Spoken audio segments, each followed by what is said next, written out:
Hey guys, Shane here. I partnered with ButcherBox to bring you today's nutritional video. Stay tuned to learn how you can get $20 off and free bacon with your first order of ButcherBox. Hey, what's going on guys? Shane here, and today we're talking about choosing the weight class that's right for you as a fighter. How can you optimize your walk around weight so that you don't have to cut a ton of water weight come fight week?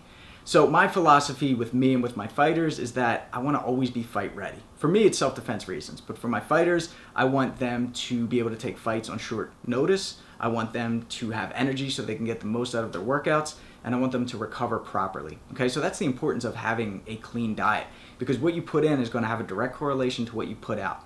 Now, a lot of people rely on cutting water weight, and it's dangerous, especially for fighters. Dehydration is bad for the body, right? So they cut all this weight, and then they're more susceptible to injury, right? Your joints are more prone to injury because you don't have the cushion. Your brain is more susceptible to concussions because you don't have that water cushioning your brain. You don't have energy. I mean, there's been reported cases of people passing out trying to cut weight and then they can't fight the next day, or fighting and then just getting beat up or having a hindered performance because they're dehydrated. And then there's cases of people actually dying trying to cut water weight. So it's very, very dangerous. With Ricardo, my fighter, he's 142 pounds, he usually walks around at, and we decided because of his frame, because of his body type, we want him fighting at 132 pounds. So a couple months back, we did an experimental weight cut. I wanted to see how his body responded to it. So I said, okay, today's Friday. Let's imagine that you have a fight 1 week from today, next Friday. So we started on that Friday water loading. Water loading is drinking 2 gallons of water every single day leading up to fight day, and then about Wednesday, Thursday, and Friday, the fight day, you start weaning off the water, and the whole time you're upping your cardio. So you're sweating a lot. You're trying to burn as much calories, get all of that water weight out. So we did that. Wednesday was good. He said at that point he was sick of drinking water. He didn't realize he hated the taste of water so much. And when you're drinking that much, that's usually the biggest problem that you have is just chugging all that water. But by Thursday and then Friday especially, he said he started to feel lightheaded. He started to feel dizzy. He was having trouble focusing. And he didn't have much energy. And I was like, okay, how would you feel if you had to fight tonight? And he's like, I'd be scared if I had to fight tonight. And that said a lot. I was like, all right, maybe the weight cut isn't the way to go. You told me you have a clean diet, Ricardo, right? And he said, yeah. And I said, let me pry a little bit deeper. Let me learn more about your diet. What's an example breakfast look like for you? And he's like, I eat 3 eggs, a piece of toast, and some meat on the side. And I'm like, it's pretty vague. Tell me more, Ricardo. So I said, how do you make your eggs? And he's like, I put some butter on the pan, I put 3 eggs in there, scramble it up, and then I put another tablespoon of butter in, some salt for flavor. And I was like, all right, that extra butter and the salt is unnecessary. You don't have to put that in. And then I said, how about the bread? What kind of bread are you using? He said, white bread. And I was like, all right, refined carbs, we could do better than that. We could do unrefined, we could do a whole wheat, we could do a multi-grain toast, something like that. Do you put anything on your toast? He said, yeah, sometimes I do. More butter, sometimes I do jelly. And I was like, let's try to avoid all condiments altogether. It might be a little difficult at first, so maybe just do less than you normally do, gradually wean off of it, and then eventually try to just eat the toast, and you can just appreciate the taste of the toast alone. So now you got cleaner eggs, you just got the eggs, pepper, and a little bit of butter just so that it greases up the pan. You got multigrain bread and toast so that you're avoiding the refined carbs. And I said, how about the meats? What meats are you eating? And he said, it's a frozen sausage links or sausage patties. And I was like, ooh, that's a lot of sodium. It's a lot of preservatives. And you don't know where the hell that meat's coming from, right? So I said, instead, we could do a homemade ground beef patty. This way you can decide what ingredients are going in it. Ideally, we can do grass-fed, organic, and you can control how much salt, how much sodium goes into it. So we started doing that. We started cleaning up his diet about 2 months ago, and since then we actually got him down to 132.6 pounds just by cleaning up his diet. No water cut. We got him down to fight weight just by cleaning up his diet. And at that point I was like, all right, we can probably increase your caloric intake, meaning you can eat clean, but you can eat more of it. Are you feeling hungry? And he's like, I guess I could eat a little bit more, but he felt good. So what had happened there was, since we were increasing our training, we were doing more cardio, more weights, more fight training, he was burning more calories. Since he's burning more calories, he has to get more calories in. The easiest way to think about it is like a car, right? If you're driving all the time, you're burning all of that gas, you need to put more gas in it. So the best way to calculate this is with a BMR calculator. It's the basal metabolic rate. And what that is it tells you how many calories your body is burning just to sustain life, just to continue living, to make sure that your digestive system is working, to make sure that your nails and your hair is growing, to make sure that you're breathing. All of this costs calories. So I'll have the link in the description below. You can go in there, you put in your height, your weight, and it'll give you an approximation of how many calories you're burning. In addition to that, if you're working out, you have to add those burned calories on top. So as a fighter, you're probably burning at least 1,000 calories a day. I know Ricardo's burning that, if not more. So now we have to either sustain that weight by finding that number and making sure that he's eating that amount of calories. If we want to burn more and we want to lose weight, then we eat a little bit less. And if we want to gain weight, we eat a little bit more. But what's important is the quality of food that you're putting into your body. Let's take a look at some examples. All right, so that story about Ricardo I know is very relatable for a lot of us because we tend to put condiments on top of our foods without thinking. We just get in the habit of doing that, right? We don't think about where our meat is being sourced from. So let's talk about some examples here. Right off the bat, water over soda and juices. A lot of people still, without thinking, are just like, I'm going to have a soda with my meal. And then the next thing they know, they're having 3 meals, they're having 3 sodas. It is a ton of sugar. I cut out soda back when I was like 16, I think, 17, and I haven't even craved it since. So it may be hard for certain people. It's the same thing with juices. A lot of sports drinks are just a ton of sugar. Start to look at the nutrition facts on the back and you'll see how much sugar is going into it. Water, our body is made up of what, like 70% water. The earth is made up of 70% water. It's good for us. Drink more water, drink a lot more water. And even just by drinking water, like a glass of water before your meal, fills your stomach up. You're not gonna be able to fit as much food in there. So if you're looking to cut weight, just by drinking more water, by filling your stomach up, you're going to eat less food because of it. All right. Next is avoid the fried foods and instead do baked foods. So this is French fries, this is fried chicken, this is anything fried, deep fried, fried in oil, anything like that is never good. I remember Josh Thompson. I was on a radio show with him. He's one of those vampire guys, you know, like he's like in his 40s, but he looks like he's still like 25. And someone asked him what his secret was, and he said he never eats fried foods. And I remember that stuck with me. I was like, all right, so if you can ever get it baked instead, whether it's chicken, whether it's fish, always go for the baked option over the fried. Simple, easy. Speaking of simple, avoid the simple sugars. Simple sugars are literally sugar that's in the packet, stuff that you sprinkle on top of things, candy, ice creams, all of that is simple sugars. It's there's no benefit to having it. Instead, you want to go with complex carbs, complex sugars. These are things that are found naturally in fruits and vegetables.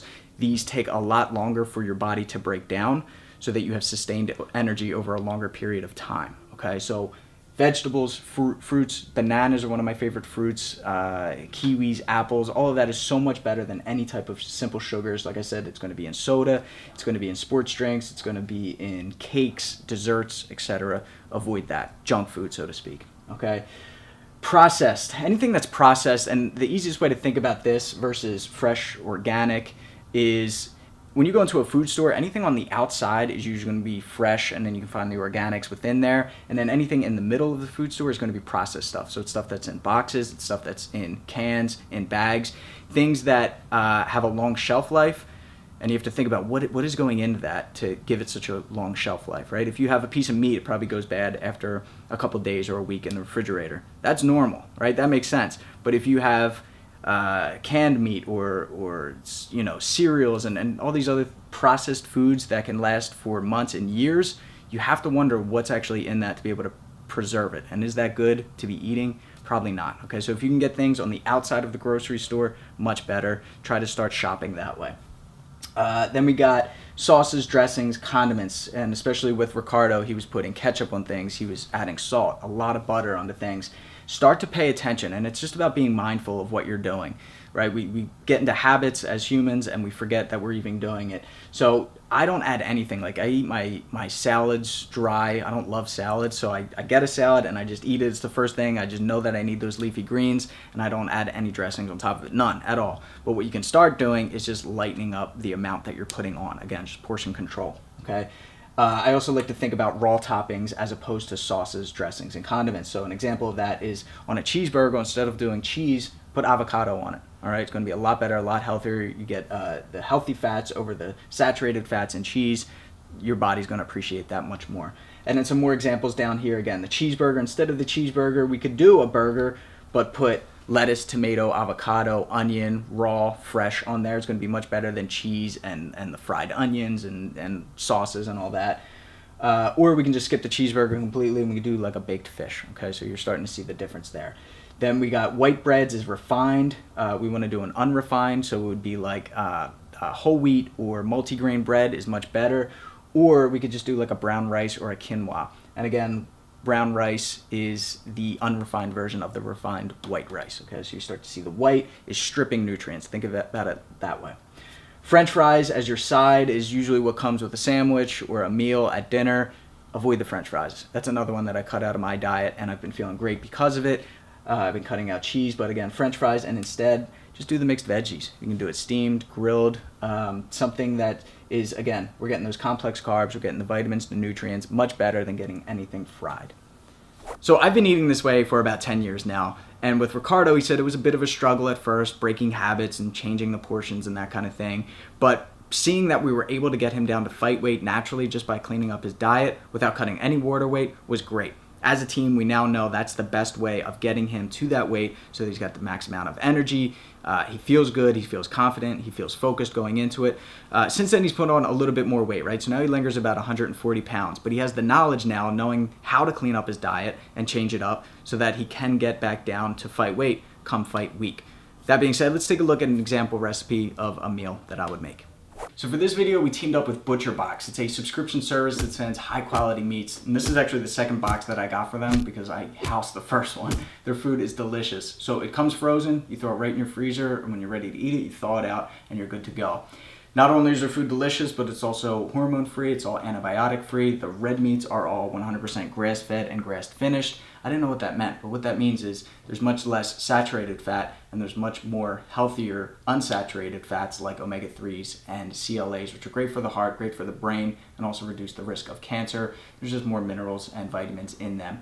They also send steaks. We got the ribeye steaks, sirloin steaks. They send seafood, so we have salmon, we have scallops. We talked about breakfast meats earlier. If you got to get your breakfast meats, we got pork breakfast sausage, and then there's also applewood smoked bacon, not preserved bacon. This is some of the best bacon I've ever had in my life. In fact, I don't really like bacon, but I love this stuff. I truly am a fan of these products, and I got you guys a great deal. So if you click the link in the description below, you'll save $20 on your first order, and you're also gonna get a free pack of bacon and 2 free pounds of ground beef. So click the link down below, order yours, and then you can start cooking with us.